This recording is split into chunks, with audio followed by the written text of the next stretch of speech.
Alright everybody, welcome back. Decided to make another video. Maybe I'll actually get some painting done this time. Instead of me building models off camera. So last night after the video I posted, I painted the pants on all the figures I had primed. Let's see if I can. Oh, get this light so.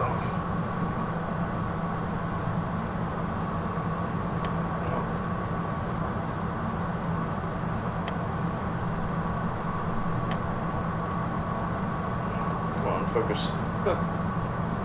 So I got this guy's pants done and the base coat for his for the camo.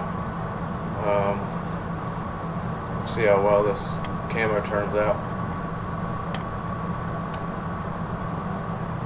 So, and the other guys, just their pants, which is just a gray.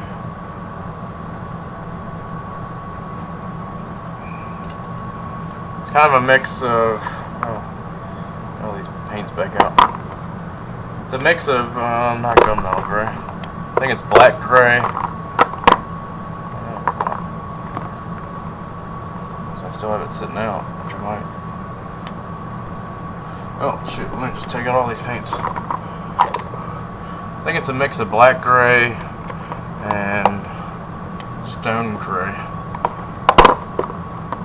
Yeah, black gray and stone gray. Just because the black gray was too dark. I mean, once I do shading, I mean, I don't know if you'd really be able to tell the difference between black and black gray.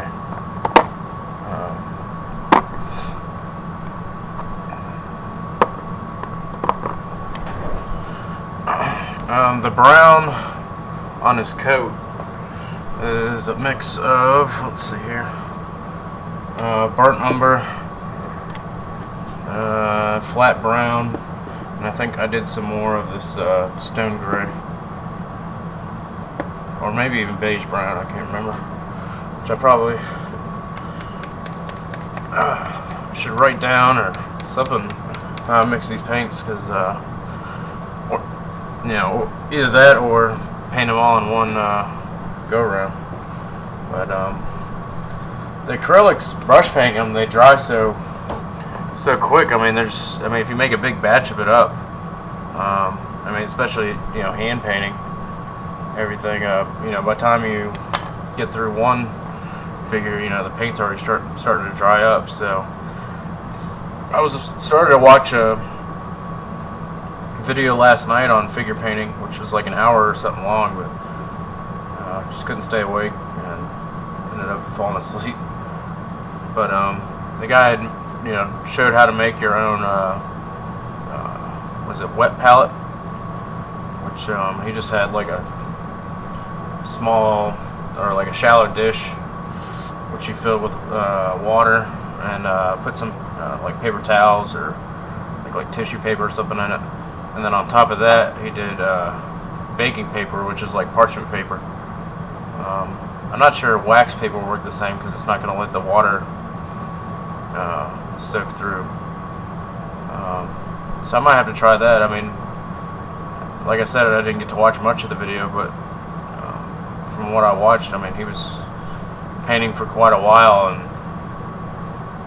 you know, the acrylics were staying you know, really workable.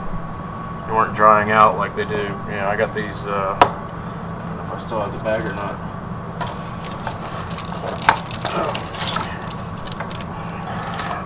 Mr. Paint Tray. I got these off Amazon. I buy a ton of things off Amazon. Just easier than eBay for the most part.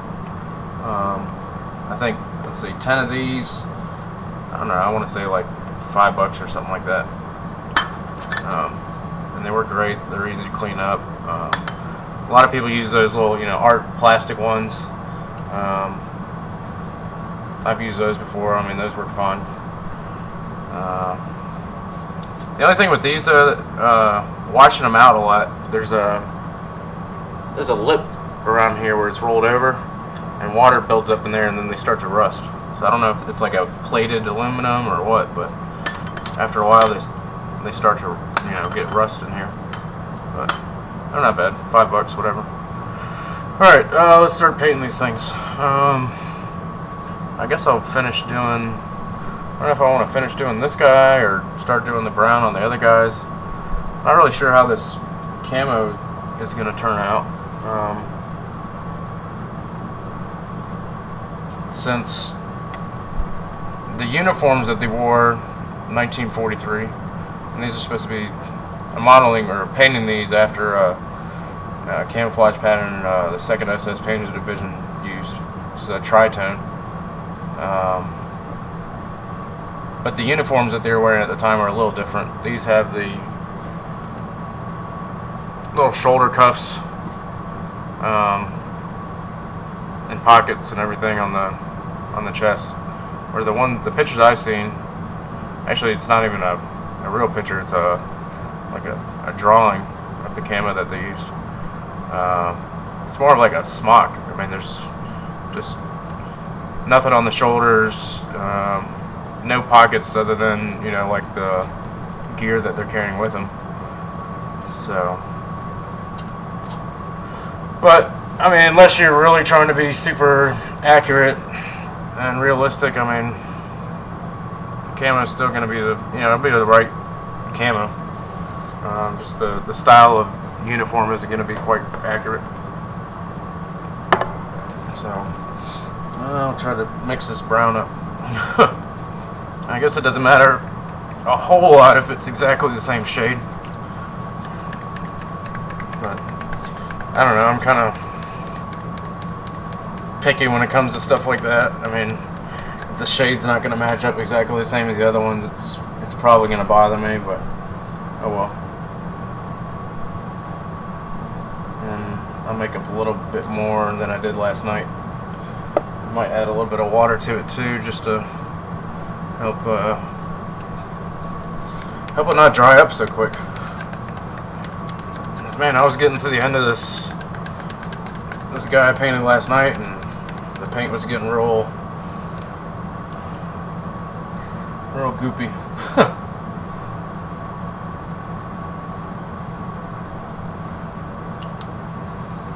And then the pictures or the drawings that I've seen, I mean, the brown is real light, almost like a dark khaki. So I might actually lighten the base color on this guy up.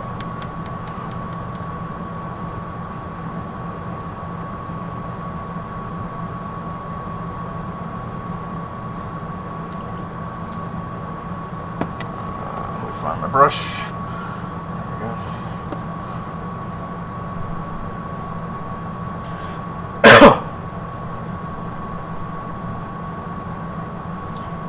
Added another light over here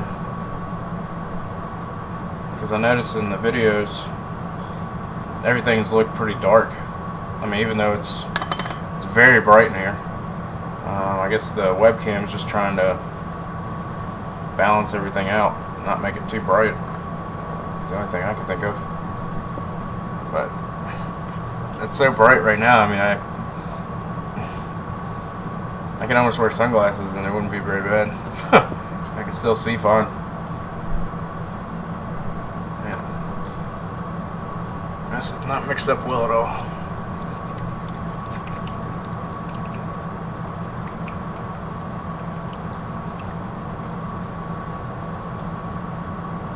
There we go.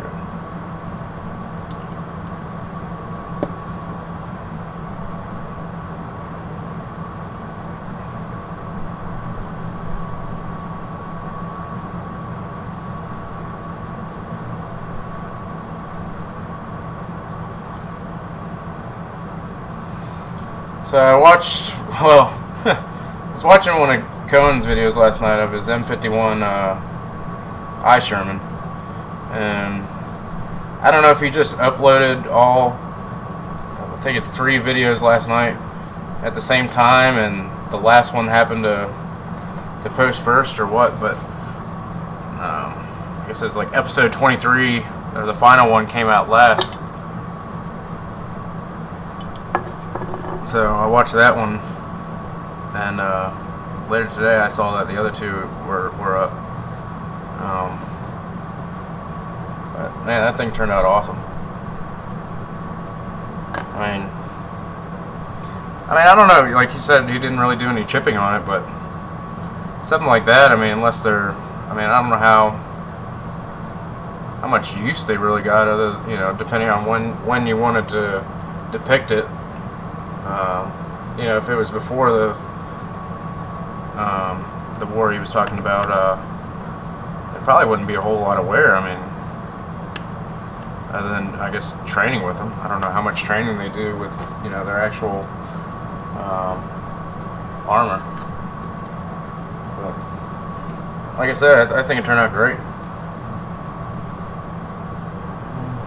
For something. Okay. Oh, that's what I was going to do. Add some water.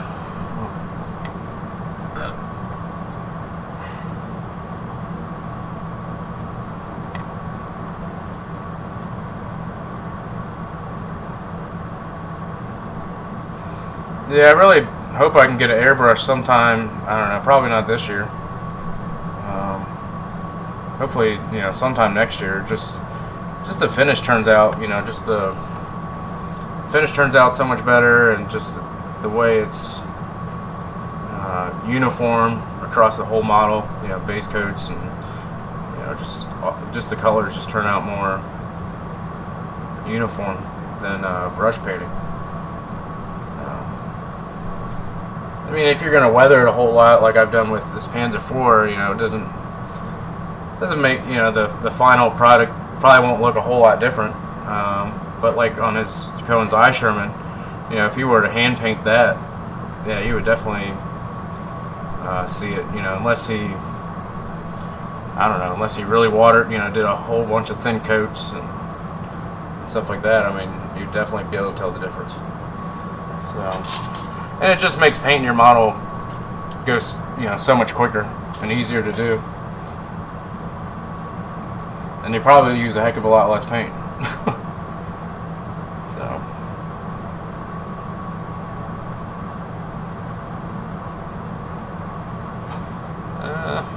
Yeah, it's a little lighter than the figure I painted last night, but maybe once it dries it'll darken up a little bit. And actually this one I mixed up now is closer to the color I'm looking for. So.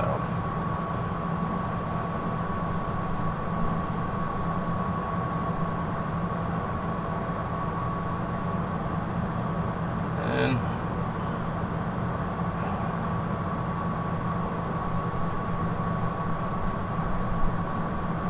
I don't really have to be super careful of where I'm getting paint. Other than getting it on the pants, because the pants are already base coated. I didn't really need to get it on his chin. But, as far as, getting it on his gear and stuff like that, that's all going to be painted probably last. So if I get some brown on there, it's not going to make a huge deal.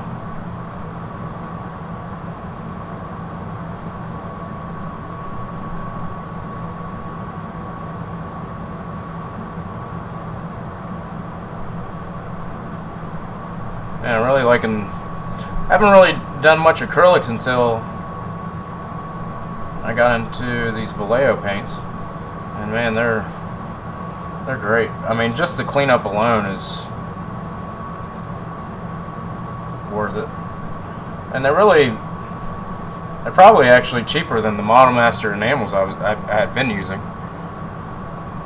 I don't remember what I was paying for the Model Master stuff, but I'm gonna say like, I don't know, $3.99 a bottle, or maybe even $4 or $5 a bottle.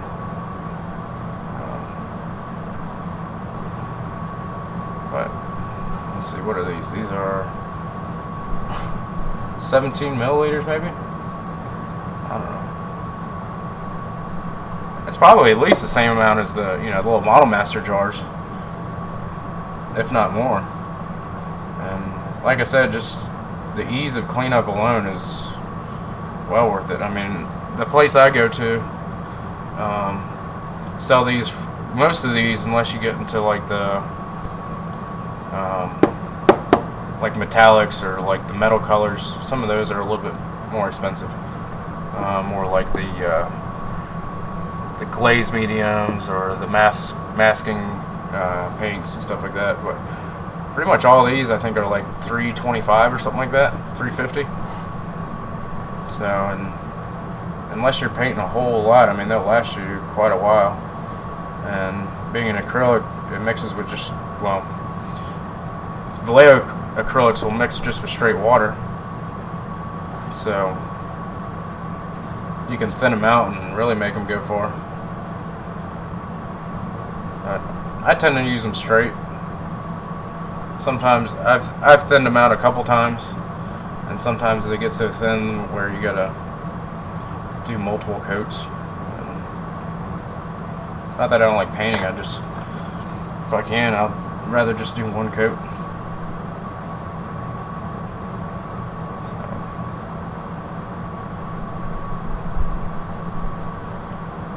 That, and there's no smell. Well, a little bit of smell. It's almost, I don't know. It doesn't, from where I'm painting it, I can't smell it unless I hold it up right to my face.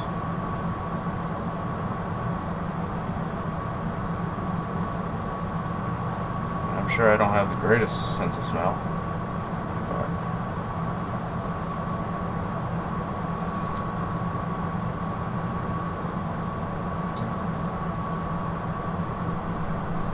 And I love the fact that when I'm done painting, I can just stick it in my little wash pot, wipe it off on a paper towel, throw my brush back in my jar over here. Now, with the Model Master enamels that I had been using, anytime I was done painting, I gotta go, you know, clean all my brushes in thinner. And if I, you know, heaven forbid I forget to clean one of my brushes after I'm done painting, and it was pretty much trash after that. Unless I want to let it sit in the thinner, you know, for a day or so. And once that enamel dries, it's probably not going to come off.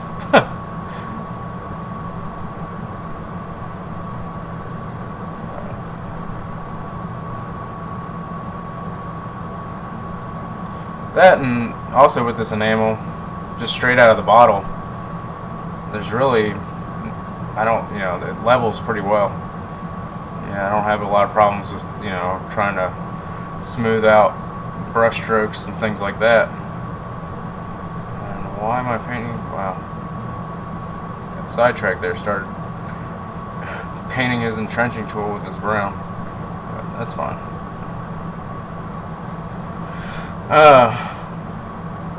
Oh man, what was I saying now?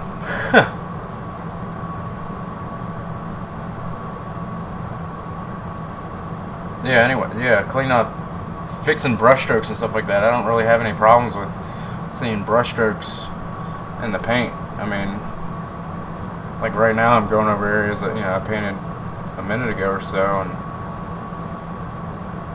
I really don't even see the brush strokes in it.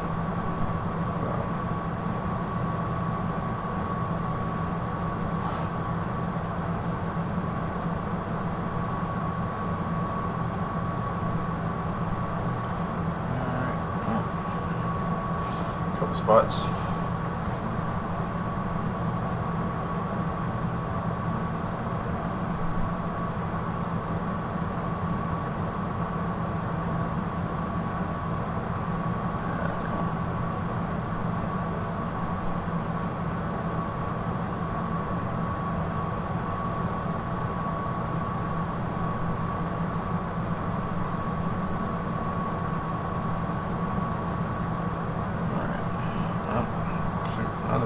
Missed a spot. I thought it was just a reflection of all these lights I got up here.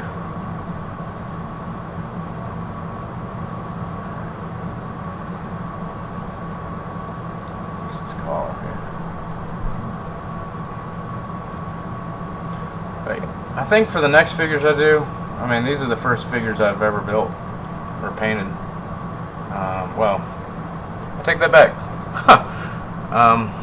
Back in high school, I used to play. Well, I didn't really even play it. I just like building and painting the models. Warhammer 40K.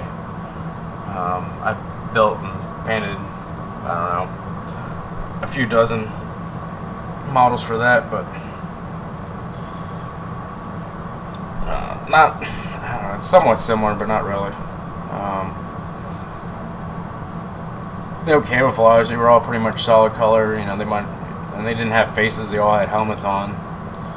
So pretty much you paint them. You know, you primer them. You put your whatever color their armor or whatever they're wearing was going to be, and then you pretty much dry brushed everything else, and maybe picked out a couple little things here and there with another color, contrasting color, but nothing super detailed.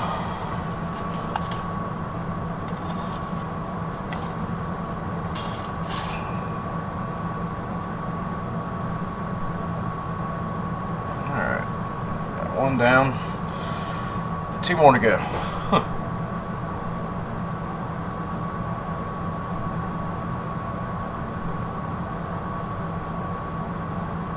Yeah, the guy I'm painting right here is actually, he's going to be carrying a, I'm trying to know where the heck I put it. Is it in here? Yeah. He's going to be carrying a MG34 with the bipod on it. Which I didn't think was very realistic, just because, you know, the MG34, I mean, I guess you can kind of call it a LMG, a light machine gun, but it's not really light. One of the guys I watch on YouTube, he builds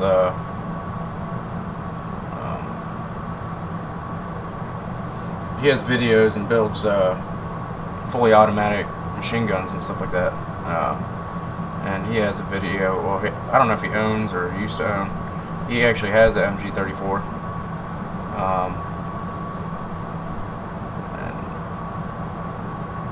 And I was watching one of his videos yesterday.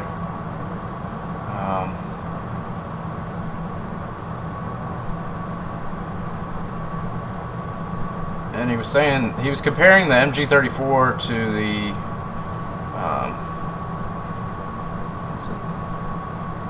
U.S. I think it was the 1919 30 caliber,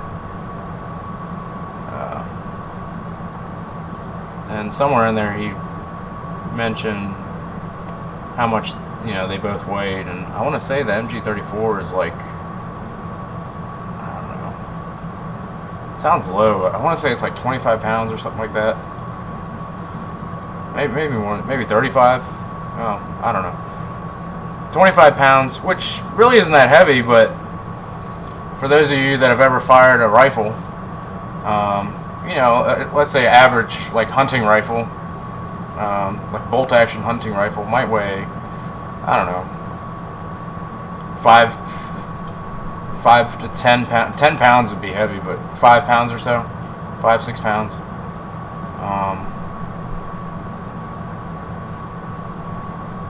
So I mean, 25 pounds. That's quite a bit more. I mean, especially if you're gonna shoulder fire or something like that. You know, bring it up to your shoulder and aim down the sights. I mean, that's a lot of weight to be holding for a while. I mean, especially, I don't know how much all these guys' gear weighed, but you know, it's got to add some weight, and they're running around everywhere. So I mean,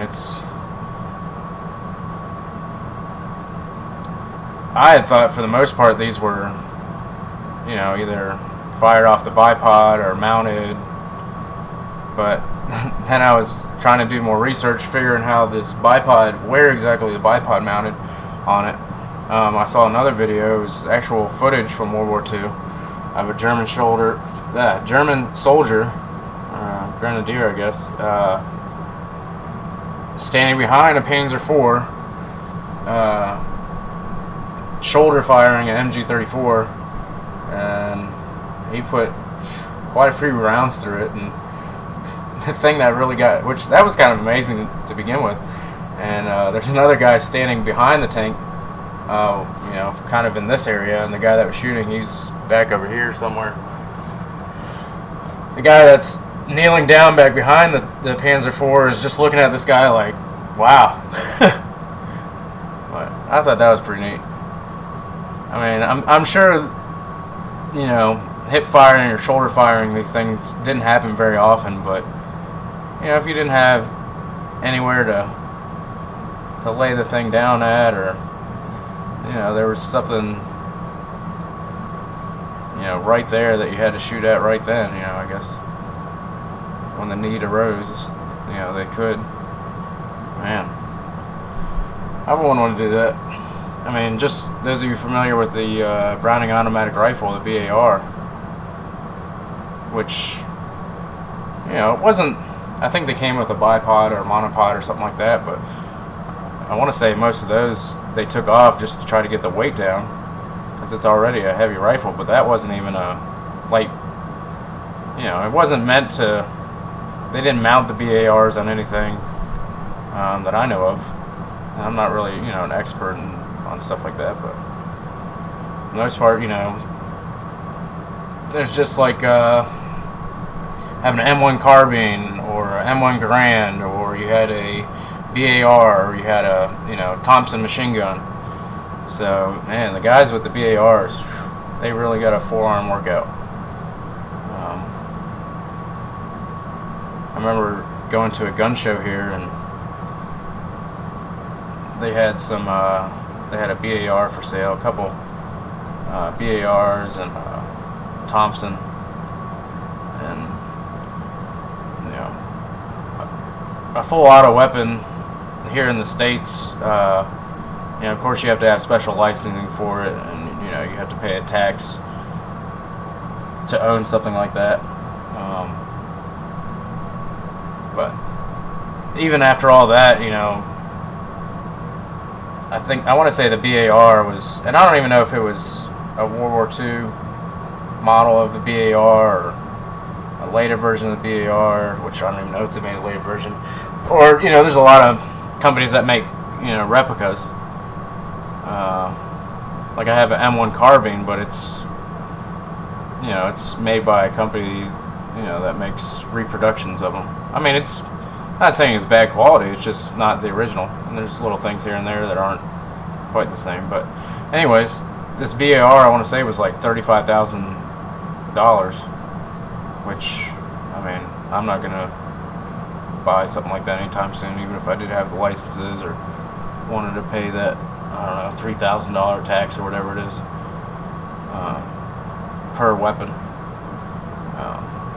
But I asked the guy if I could just pick it up, look at it. I said sure. So I, go to pick it up, and it's a big rifle to begin with. But I mean, I don't know. I guess I wasn't really thinking a whole lot, but man, I pick this thing up, and it's got to be at least, I don't know, I'd say at least 20 pounds. And it's not even loaded, which is going to add some weight. So man, to the guys that had to sling those things around in World War II, nice work. I think I would have, the first time I seen a M1 Garand laying around, or M1 carbine laying around, I think I would have maybe thrown that BAR in a river or something. I mean, I'm not a real big guy, but jeez, I'm actually pretty small, but man, yeah, I wouldn't be carrying that real far. I mean, it would lay down some awesome power, but man, no thanks.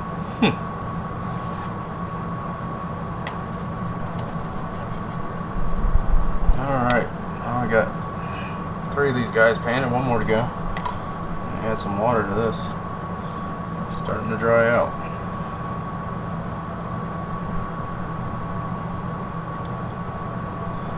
And I don't know if those of you actually kind of follow the history of armor. World War II, stuff like that, World War II armored vehicles. There's a tank museum up in Maryland, United States. It's called the Aberdeen Proving Grounds,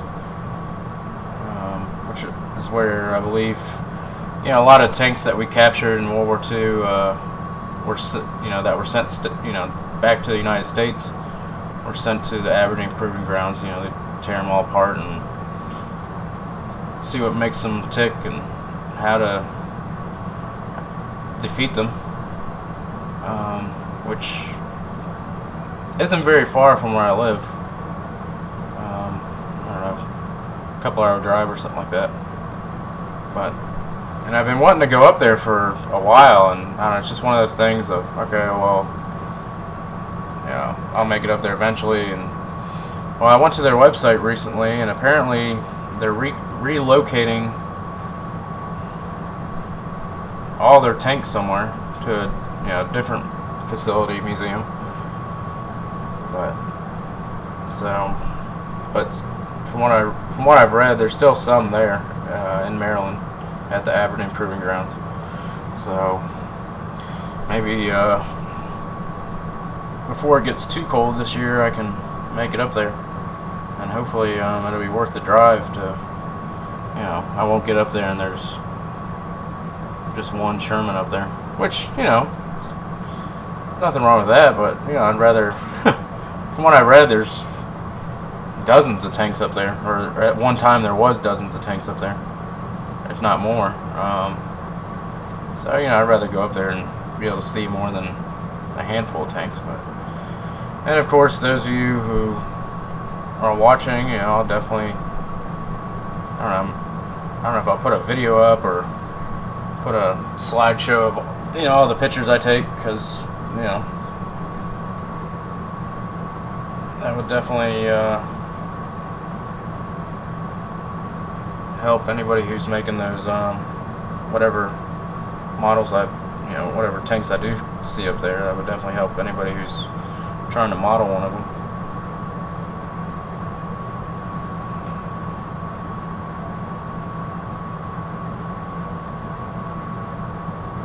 It's already starting to get pretty cold out. Like I think tonight it's going down in the 30s. Of course, those of you not in the United States, that's Fahrenheit, not Celsius. Off the top of my head, I don't know. Well, right now it's 72 in here, and that's what, 24 something degrees Celsius. So whatever 30 degrees Celsius or Fahrenheit is in Celsius, I'm not sure. So around 0, I guess.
I think this guy's just about done.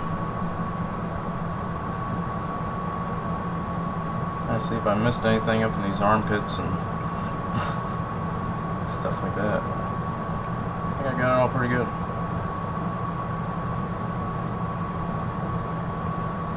I'm not exactly sure how I'm going to do the faces on these without getting the paint all over his coat here, but I guess very carefully.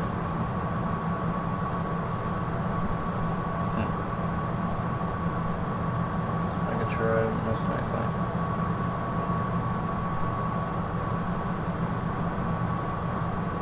Alright, I think he's pretty much done. And I picked up these little styrofoam blocks from work. We were putting some new shelving and stuff together, and so I kind of took these home. I mean, we're just going to throw them out anyways, and we don't get any, you know, while we do recycle, we don't get any money for it, so.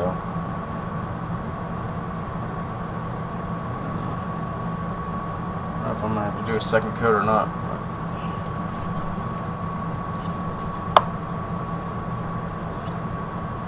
A little light in places.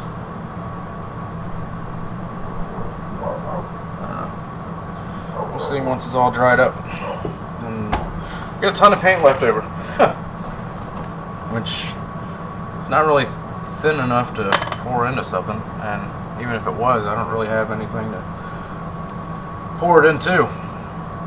And none of these other models are already, you know, are primed yet, so I can't really use them for that. Unless I go back and do a second coat or something. I'm trying to see how long this video has gone on for, but it doesn't say. Well, I think I'm gonna cut her off here. I might do, you know, finish this one up a little bit later, or I'm not sure. But hey, thanks for watching, guys.